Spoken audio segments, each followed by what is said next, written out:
নজরে ২৬ নবান্নে মমতার সঙ্গে আইপ্যাক কর্তার সাক্ষাৎ। কি কথা হলো দুজনের? ঘরে বাইরে এখন জোর চর্চা। বছর ঘুরলেই পশ্চিমবঙ্গ বিধানসভা নির্বাচন। তার আগে তৃণমূল নেত্রী মমতা বন্দ্যোপাধ্যায়ের সঙ্গে আইপ্যাক কর্তা প্রতীক জৈনের সাক্ষাৎ ঘিরে রাজ্য রাজনীতিতে জোর চর্চা চলছে। তৃণমূল সূত্রে খবর, গত বুধবার নবান্নে যান আইপ্যাক কর্তা প্রতীক জৈন। তার সঙ্গে বেশ কিছুক্ষণ কথা বলেন তৃণমূল সুপ্রিমো। কি প্রসঙ্গে দুজনের কথা হয়েছে তা এখনো স্পষ্ট নয়।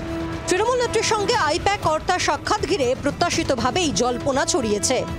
অনেকেই মনে করছেন যে এই বৈঠক হয়তো সেক্ষেত্রে আইপ্যাকের কাজের যে পরিধি সেই পরিধি বেঁধে দেওয়ার বৈঠক।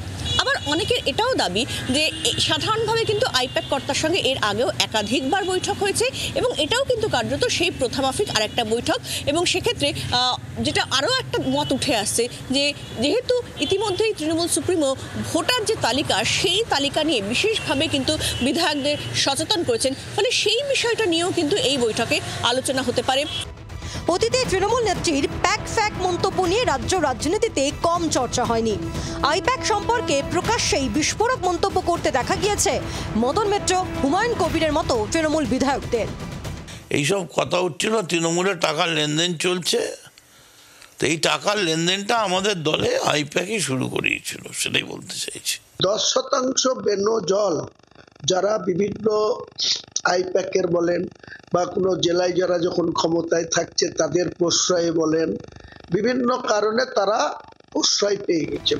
এই পরিস্থিতিতে ২৬শে নির্বাচনের আগে তৃণমূল নেত্রীর সঙ্গে আইপ্যাক কর্তার সাক্ষাৎ ঘিরে নতুন সমীকরণের ইঙ্গিত পাচ্ছেন রাজ্য রাজনীতির কারবারিরা। ক্যামেরায় জয়ন্তর সঙ্গে শ্রেয়সের রিপোর্ট, জি24 ঘন্টা।